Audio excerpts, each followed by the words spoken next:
Bantin dan nama dia ne, baman namun yang sejauh pun semua di mana mana terus ne, umat ni kena tu batara asam masih nawan.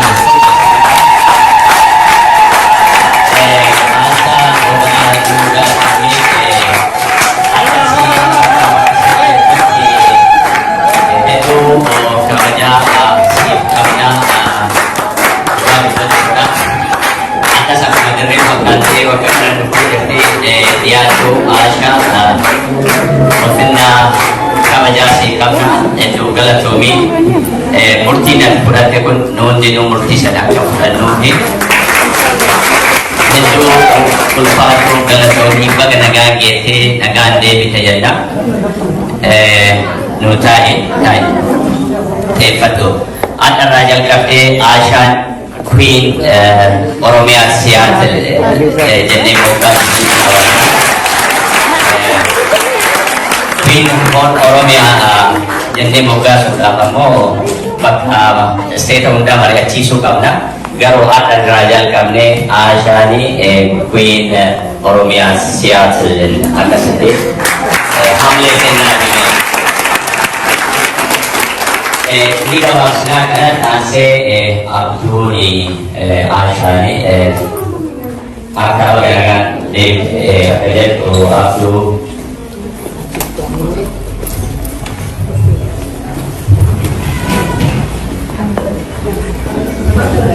Assalamualaikum warahmatullahi wabarakatuh. Alhamdulillah sebagai yang sakena kawajaran dalam tanah serinjata.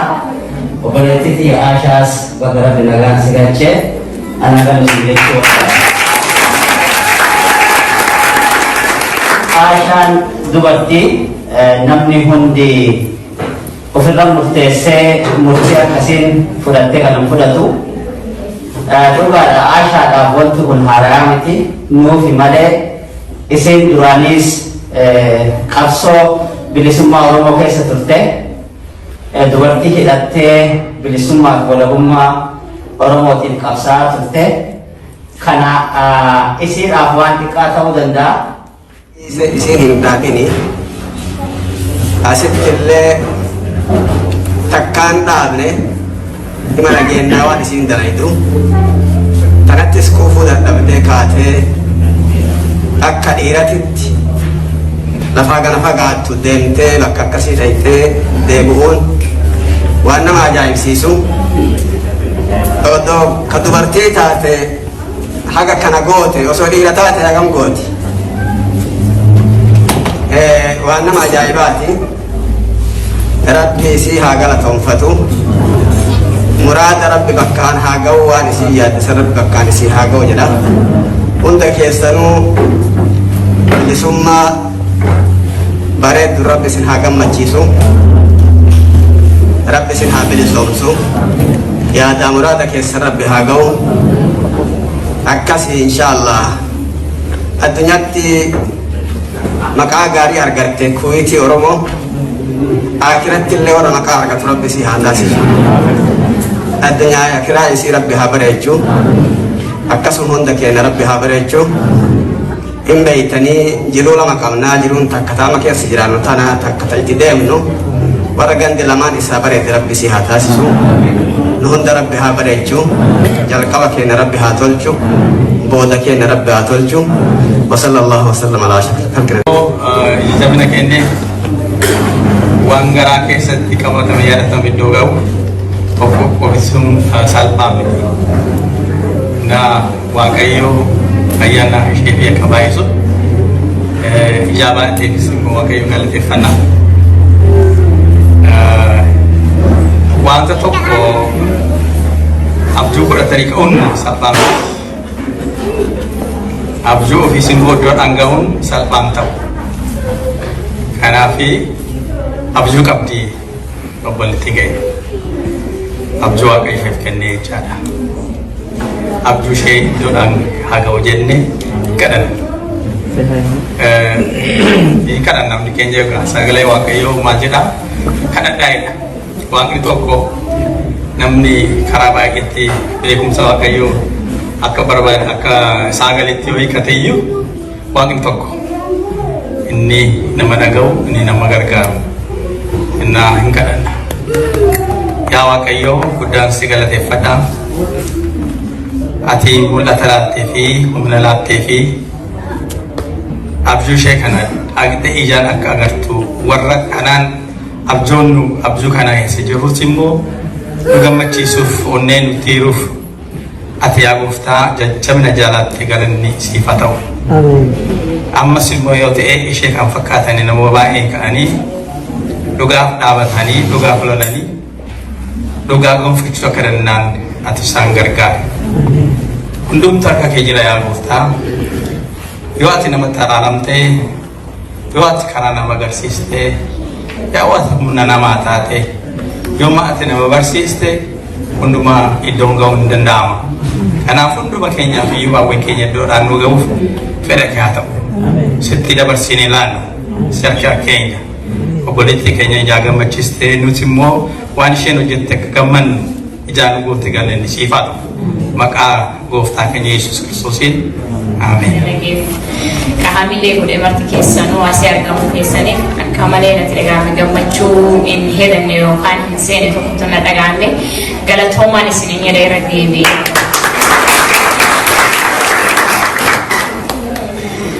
Kanatti aansuudhaaf wanni har'a walitti dhufnee fi gammachuu ana dhiheessuu qofa osoo hin taane gammachuu bakka an dhaqe san wanni isin marti nuugaa kaas jiruuf ka ala jirullee wanni gurra qeensee eewu jiru aashaan maaliin nu galteedha waan jedhu yoo na gaafattaniif yoo isinii aansillee duraan dursee wanni an achi dhaqeef barsanaalii akka ba'aa yookaan irbuu saba kiyya kaleessa seene san akka hin ganne bakkaan ga'uudhaaf dirree sanatti argamee maatii kiyya hojii kiyya dhiisee lubbuu kiyya tana lubbuu jaallanii san hin caaltu jedhee dirree kaleessa irra gangalachaa ture biraa deemee biyyaan baadhufe tanatti deebi'ee dhaqee laaluudhaaf wani na dirqe waan jaallan irra jiran san uummanni beekullee baatu ani akka nama tokkotti hin beekas hin hubadhas dirree san dhaqee ammoo uummanni keenya garii gariin shakkii waraanni adda bilisummaa Oromoo jira jedhee mataa isaanii gaafachaa turan. Akka shakkii san irraa bayaniif ani fi kiyyaa lubbuutti yeroo murteessee osoo dhaabaa jejan gaafatin osoo ilmaan kiyya mari'achiisin osoo obboloowwan kiyya mari'achiisin bakka kana deemaa osoo namatti hin himin nama maraan eessa deemte kanaan jedhu kaanin Turkii deemaa kaanin Naayijeeriyaa deemaa kaanin Keeniyaa deemaa kaanin Ingilaand deema jedhee bakka san dhaqe bakka san wani na dirqe achi na geessuudhaaf dura nu marti nu biyya teennaa wani nu baase gabrummaadha. Gabrummaa biyya teennaa nu baase san beekee kaleessas hin bilisoomsa Oromiyaa jedheetiin erbuu seene qaamaan godhuu baadhus dirree san dhiisee deemus qalbiidhaanis horiidhaanis humnaanis waraana bilisummaa Oromoo bira jiraachaa ture. Garuu wanni waan waraanaa kennan waraana dhaqqabaa jettee na gaafatte. Wanni ani dirree dhaqee argee ani gaafadhe hooggantoota yookaan warra bakka san geessu dirree peenii beeniidhaan wanni uummanni kenne gabaasa qaba argannee jirra gara woboota ekspoormiidhaan jedhan. Waan woboota ekspoormiirraan dhufe takka akka nun hanganne akkaataa yeroo asiin darbu laayifii ta'ii Facebookiin ta'ii rikoordii ta'a haganatu guurame waboodhaaf jedhee riippoortiidha qaba. Wanni sun ammoo osoo shilingiin takka hin hanqanne damee barbaachistu waraanni kun caasaa qaba. Tokko caasaa waraanaa, tokko caasaa siyaasaa, tokko caasaa dinagdeeti. Abaan dinagdee horii sun martu na dhaqqabe jedhee riippoortii godha. Maaliin godhame jechuun ammoo waan waraanaa barbaachisu abbaa waraanatu ajaja. Maaliif ani personally Aashaan yoon kuma tokko kenne kuma tokkichi keessan dhaqee jedhee akka Aashaatti hin gaafatamu. Namni kun waan walii qabee buuse kana waliigala waraana dhaqqaba waraana bira gayaa sumni tokko gara tokko goru hin jiru. San yoo gungumii qabaatan san irraa fayyaa. Anis akka nama tokko waan gaafa magaalaa kana dhufe I think 2001 Agostii guyyaa 15 dhufe. Guyyaa sanirraa kaasee buusii yoo weedhanii ma buusa. Haa ta'uuti dhaqaa hin dhaquu hedduun shakkuu ture. Haga ammoo woboota ekspoormii ijaaramte buusii kennu kana dhiman baasa malee hin dhaqaa hin dhaquu isaan hin gaafadhu waraana gaafadhee isin dhaqa baay'inaan dheenaa hin jedhanii har'a ammoo qaamaan dhaqee waraana san bira gaafadhee jennaan wanni keessan buusiin uummanni nu godhe haa galatoom uummanni keenya nu dhaqqabee jira wanni nurraa ala jiru hin jiru magaalaa mararraa buusiin kenname gabaasa wajjin doolara haga kennan martinuu waraana bira jira sanirraa fayyaan isiniin jedha. Stand up! Please raise up, Carol! Siyaatileen Commander in Chief qofaa miti Mogaasa General Aashaa Boobanaa jedhu akka hawaasa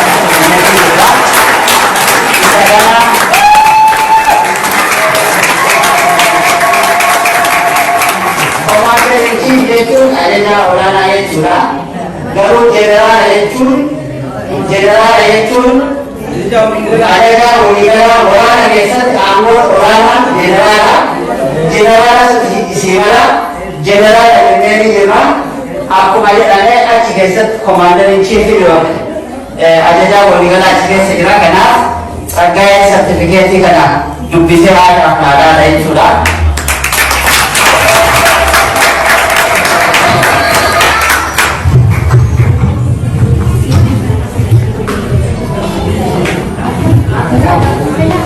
Oromo Community of Seattle has awarded the title of General Commander in Chief to Aashaa Boobanaa for her vast support and service to Oromo Liberation Army Order.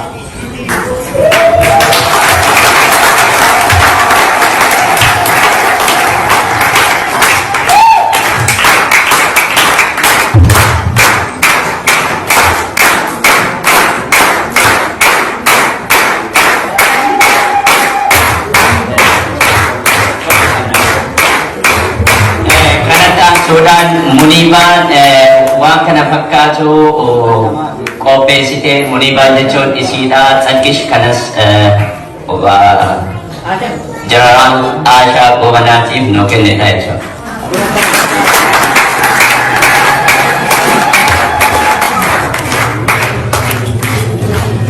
Galatoomaa Abduu fi Tsaggaayeen illee bakka keessanitti deebi'aa ulfaata.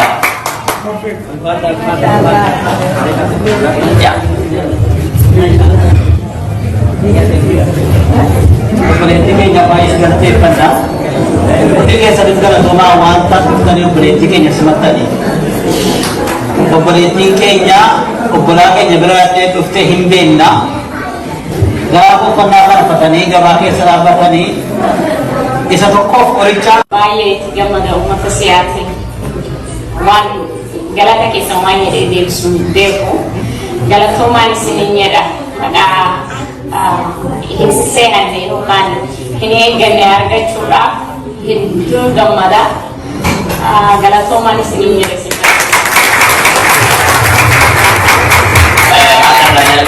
Makan Asha General Asha Gobanati akasitti hundi keessan mirkaneessitanii mirkaneessuu keessanii ammoo galatooma ulfaadha. Kana taasisuudhaan amma gara dhiiraa dugdatti galagalee jira. Dubartiidhaaf carraa kenna. Yaada gara dubartii irraa dubartoonni. Dhiira kaafee kaachuu danda'u dubartii. Galatoomsi bagaluu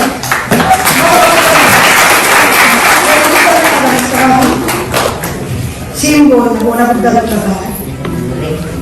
sanggan gara biye desa lah putahi unwa ati fatuan tate musanggan ini gerak patun deka jabduti kaso mereka saja marah kaso putata sendiri kalau tu nabi yo akan ada terjadi sendiri mereka kira masuk sini kata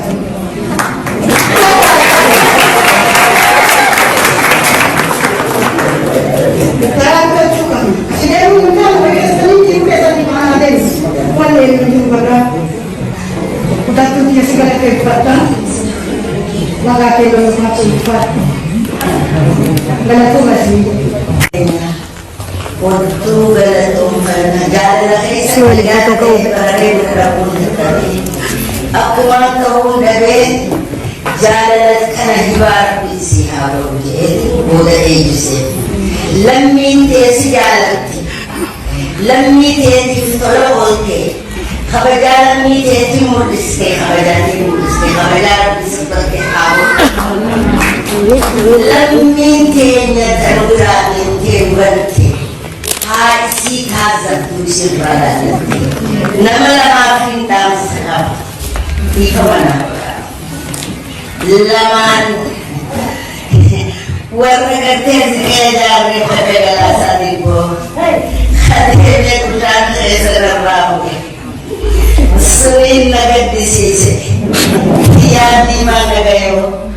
Sering sidar rupa putih, usaha ganta orang ibu keraba usaha rupa kita dari desa.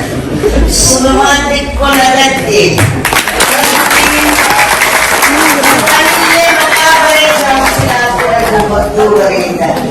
Makam sisnif ini, jangan sisnif kamu. Usaha nurana pokoknya. Buat tuh ada di sisi. Memang itu bisa. Kulit kumalama galasa di bawasu. Ilmi orang kita warga bisa pakai sapu. Hingga mengalah berita. Wahyu dina betul hasil. Ruhen kumila masuk ilmu orang. Kehidupan orang, kehiritin orang, kelasan turun anak warid macam eucusi untuk cakap magasi warid kelasan di bolu langsung sabasti. Gutu rafia hule rafet cuna di daerah dia, adi bikin apa dia sudah fal. Dia untuk resep tidak tahu kreatif. Gutu naga di sisi. Ya gimana kayu? Tuh lagi di sisi. Jalan mide sani, kau jalan mide sani. Desa. Galatomi fatum berterang kafin ko ati kaman ate warana kenya ate lamit mo asi diaspora ratis duratis Wawat after gasa kenya kasi ni suni aci gawasa mekana sudah desa. Mungkin relasi kami apa?